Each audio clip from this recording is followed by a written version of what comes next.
having been established, I would like to adopt the protocol that stands. Ladies and gentlemen, friends, brothers and sisters, members of the media, my pleasure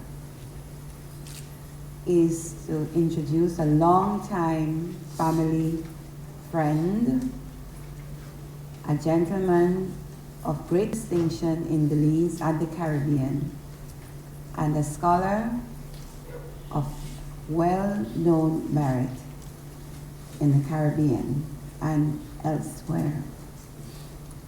An anthropologist by profession, Dr. Joseph Palacio was born in the village of Barranco in southern Belize. As a child, he lived in Maya, Creole, and Garifuna villages with his father and brother, who were both teachers. This was his first introduction to living among different sets of people, which later proved helpful as he delved deeper into anthropology. After completing junior college, Dr. Palacio worked in the government service in the cooperative and forestry departments. He received his academic training in Canada, gaining a first degree in philosophy and sociology at the University of Toronto. He completed his master's degree in anthropology with specialization in archaeology at the University of Manitoba.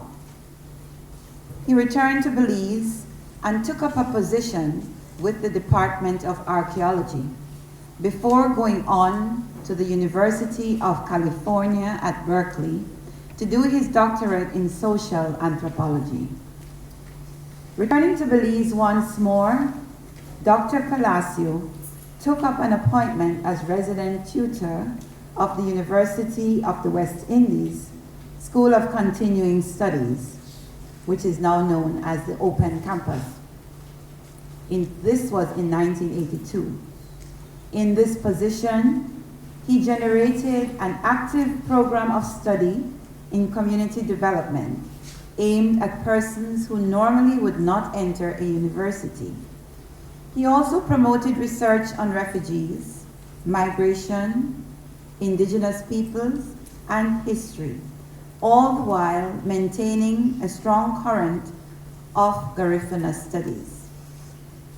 Becoming involved in the process of promoting and affirming the indigenous heritage of the Caribbean, Dr. Palacio participated in the formation of the Caribbean Organization of Indigenous Peoples, COIP.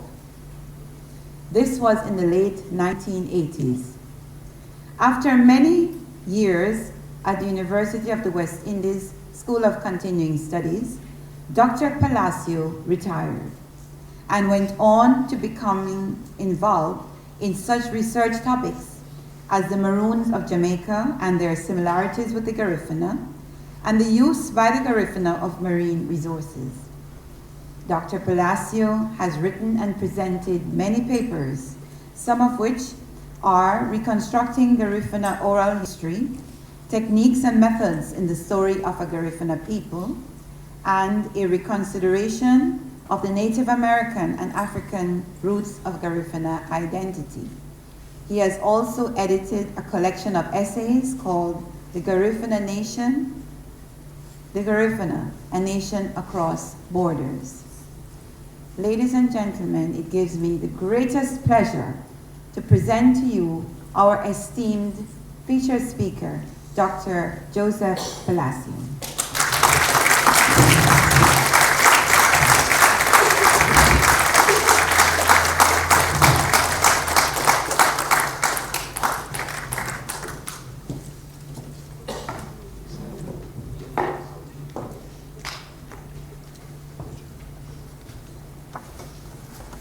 Thank you very much, Zoilo, for that introduction. Your Excellency, the Governor General, other specially invited guests, ladies and gentlemen, sisters and brothers, Niduhenyu, Garina Gusungwalwago, and everybody who is here. The topic of my presentation this evening is continuity in body and soul between the Urume and Central America. But before that, let me say how happy I am to be back home.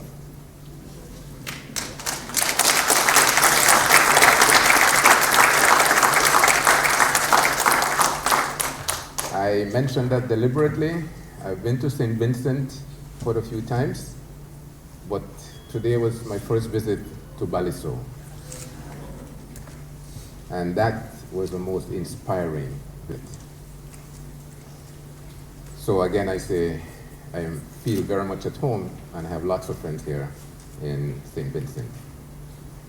In this paper, I explore continuity between the Garifuna people in St. Vincent and those found along the northeast coast of Central America in the countries of Belize, Guatemala, Honduras, and Nicaragua. I build the continuity using the twofold concept of body and soul borrowed from our Garifuna spirituality.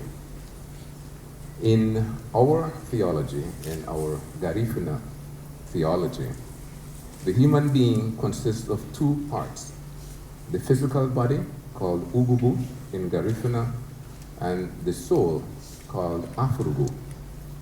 While we are here on earth, the Ugubu, the body, takes priority insofar as it has to be fed for its sustenance. The Afurugu, the soul, assumes priority after we die, for it provides the glue of cohesion between ourselves and the ancestors who have gone ahead of us. After a while, and with proper care, the Afurugu joins the ancestors in Seri, which is our word for heaven, Seri, from where they provide eternal protection over us. The spirits of the ancestors, therefore, provide a direct and personalized connection between the living and the dead.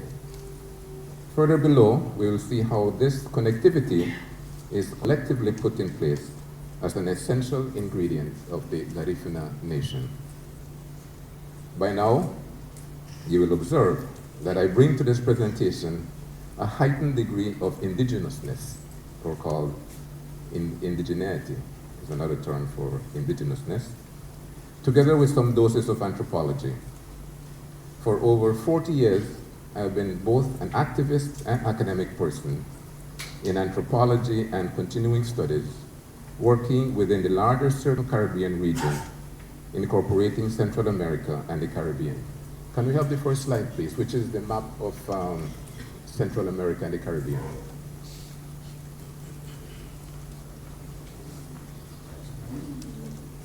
Okay, maybe we might get it later on, but basically that map shows the Circum-Caribbean, which includes the Eastern Caribbean, and of course, the Western Caribbean, including Central America. But it also includes the southern part, which includes countries like Venezuela, and going further on, as I mentioned earlier, into Central America, and continuing, making the loop over to Cuba, Hispaniola, the Greater Antilles, and of course, continuing back to the Lesser Antilles. I include that as one big region, so that not only are we Caribbean, we are also mainland people. The indigeneity that I am proposing contrasts greatly with the several approaches to establishing linkages among us, the Caribbean people, whether we are found on the mainland or in the islands.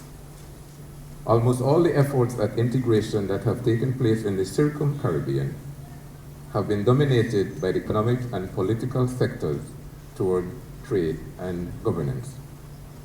These efforts include the Organization of American States, or the OAS, Caribbean Community, CARICOM, CARIBCAN, the Caribbean-Canada Trade Agreement, Association of Caribbean States, or ACS, and more recently ALBA, the Bolivarian Alliance for the Americas.